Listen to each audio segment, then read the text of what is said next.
ಇಲ್ಲಿ ಚಲನ ಶಕ್ತಿಯು ವಿದ್ಯುತ್ ಶಕ್ತಿಯಾಗಿ ಬದಲಾವಣೆಯಾಗಿದೆ. ಇದೊಂದು ರಾಸಾಯನಿಕ ಬದಲಾವಣೆಯಾಗಿದೆ.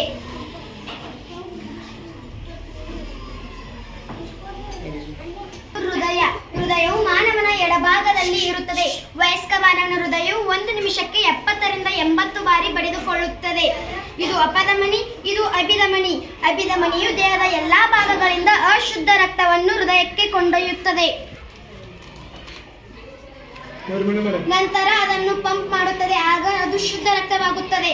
ಆಗ ಅಪಧಮನಿಯು ಶುದ್ಧ ರಕ್ತವನ್ನು ದೇಹದ ಎಲ್ಲಾ ಭಾಗಗಳಿಗೂ ಕಳುಹಿಸುತ್ತದೆ. ಧನ್ಯವಾದಗಳು. ಇದು ದೋಣಿ. ಇದನ್ನು ಆಗಿನ ಕಾಲದ ಜನರು ನದಿಯಲ್ಲಿ ಹೋಗುವಾಗ ಬಳಸುತ್ತಿದ್ದರು. ಒಂದು ಕೋಲನ್ನು ಹಿಡಿದುಕೊಂಡು ಬಡಿಯುತ್ತಾ ಆಚೆ ತರುತ್ತಿದ್ದರು. ಈಗಿನ ತಂತ್ರಜ್ಞಾನ ಮುಂದುವರೆದಿದೆ. ವಿದ್ಯುತ್ ಶಕ್ತಿಯಿಂದ ದೋಣಿಗಳು ಚಲಿಸುತ್ತವೆ. ಅದಕ್ಕೆ ಇದೇ ಉದಾಹರಣೆಯಾಗಿದೆ. ಧನ್ಯವಾದಗಳು. ಹೆಸರು ಹೇಳೋದ್ರದ್ದು ಜ್ವಾಲಾಮುಖಿ ಭೂಮಿಯ ಮೇಲ್ಮೈ ಅಥವಾ ಚಿಪ್ಪಿನಲ್ಲಿರುವ ಒಂದು ಬಿರುಕು. ಇಂತಹ ಬಿರುಕಿನ ಮೂಲಕ ಭೂಗರ್ಭದ ಕಲ್ಲುಗಳು, ದ್ರವ ರೂಪದಲ್ಲಿನ ಕಲ್ಲುಗಳು, ಬೂದಿ ಮತ್ತು ಇತರ ಅನಿಲಗಳು ಹೊರಗೆ ಚಿಮ್ಮುತ್ತವೆ. ಇವುಗಳೇ ನಂತರ ಬಂಡೆಗಳಾಗಿ ಪರಿವರ್ತನೆಯಾಗುತ್ತವೆ. ಜ್ವಾಲಾಮುಖಿಯ ಪರಿಣಾಮಗಳು: ಜ್ವಾಲಾಮುಖಿ ಪೈರೋಕಾರ್ಟಿಕ್ ಹಾಗೂ ಕಾರ್ಬನ್ ಡೈಆಕ್ಸೈಡ್ ವಿಷಕಾರಿ ಅನಿಲಗಳು ಹೊರಚಿಮ್ಮುತ್ತವೆ. ಜ್ವಾಲಾಮುಖಿಯಿಂದ ಹೊರಬರುವ ಅನಿಲಗಳು ಆಮ್ಲ ಮಳೆಗೆ ಕಾರಣವಾಗುತ್ತವೆ. ಎಲ್ಲರಿಗೂ ರಾಷ್ಟ್ರೀಯ ವಿಜ್ಞಾನ ದಿನದ ಶುಭಾಶಯಗಳು. ಇದು ವಿಸರ್ಜನಾಂಗ ಉಗ್ರದಲ್ಲಿ ಮೂತ್ರಜನಕಾಂಗ, ಮೂತ್ರನಾಳಗಳು, ಮೂತ್ರಕೋಶಗಳು, ಯೂರಿತ್ರ ಹಾಗೂ ಕೊನೆಯದಾಗಿ ಮೂತ್ರದ್ವಾರವಿರುತ್ತದೆ. ನಮ್ಮ ದೇಹದಲ್ಲಿ ಹಾನಿಕಾರಕ ಮತ್ತು ಉಪಯುಕ್ತ ವಸ್ತುಗಳೆರಡು ಇರುತ್ತವೆ. ಹಾನಿಕಾರಕ ವಸ್ತುಗಳನ್ನು ನಮ್ಮ ದೇಹದಿಂದ ಹೊರಹಾಕುವ ಪ್ರಕ್ರಿಯೆ ಇದಾಗಿದೆ.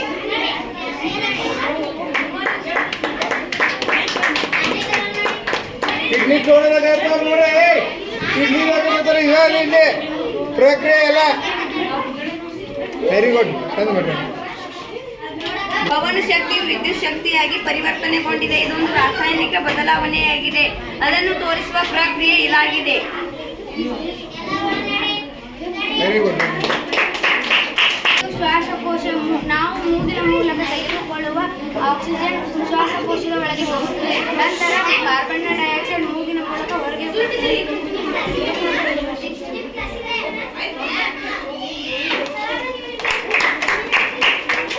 ಬೆಳಕು ಹೇಗೆ ಚಲಿಸುತ್ತದೆ ಎನ್ನುವುದಕ್ಕೆ ಒಂದು ಉದಾಹರಣೆಯಾಗಿದೆ.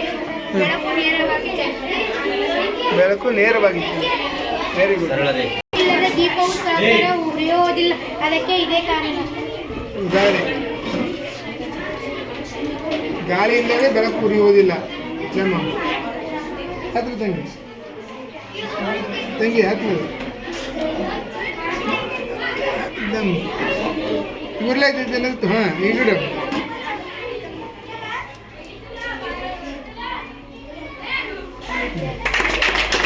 ಈಗ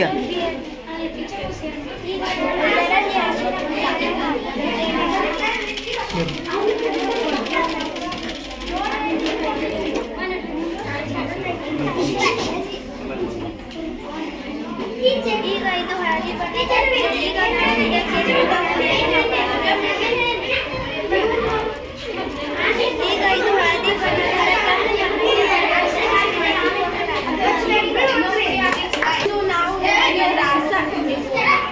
ನೀರಿನಲ್ಲಿ ಬೆಂಕಿ ಕಡ್ಡಿಯ ಪ್ರಯೋಗದ ಬಗ್ಗೆ ಹೇಳಿಕೊಡುತ್ತೇವೆ. ಬೆಂಕಿ ಕಡ್ಡಿಯನ್ನು ನೀರಿನಲ್ಲಿ ಹಾಕಿ ಹಚ್ಚಿದರೆ ಅದು ಹತ್ತುವುದಿಲ್ಲ. ಅದಕ್ಕೆ ಕೋಲ್ಗೇಟ್ ಎನ್ನುವ ಒಂದು ಉತ್ಪನ್ನವನ್ನು ಹಚ್ಚಿ ತೋರಿಸಬೇಕು.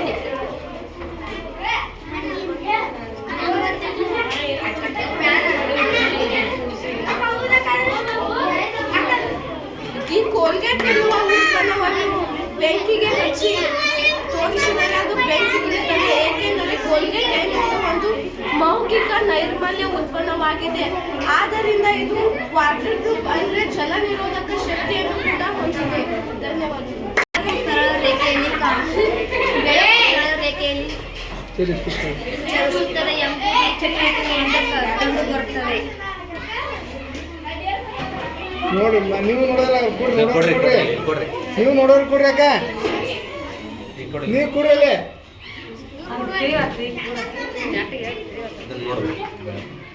ಈಗ ಕಾಣಿಸ್ತೈತ್ರಿ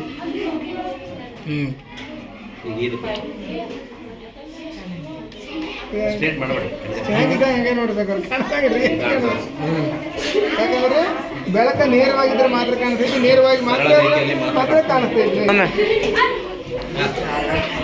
ಜೋರಾಗಿ ಹೇಳ್ತಮ್ಮ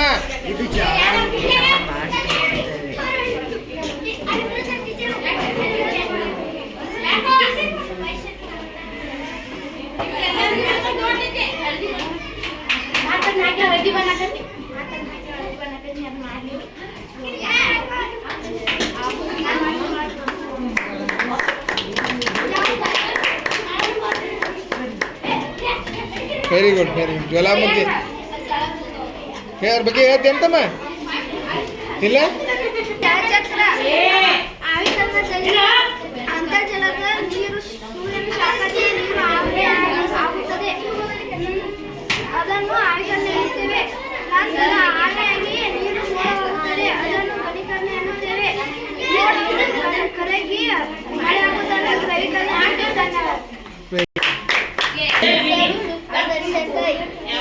ಇದನ್ನು ಕಂಡುಹಿಡಿದ ಲಿವನ್ ಹುಕ್ ಇದರಲ್ಲಿ ಕಾಣಿಸುವುದು ಮನುಷ್ಯರಿಗೆ ಕಾಣಿಸಿದ ಕ್ರಿಮಿಕೀಟಗಳು ಇದರಲ್ಲಿ ಕಾಣಿಸುತ್ತವೆ ನೋಡ್ಬೋದೇನ್ರಿ ನೋಡ್ರಿ ಎಲ್ಲರೂ ನೋಡ್ರಿ ನಾವು ಹುಡುಗರು ಸೂಕ್ಷ್ಮದರ್ಶಕ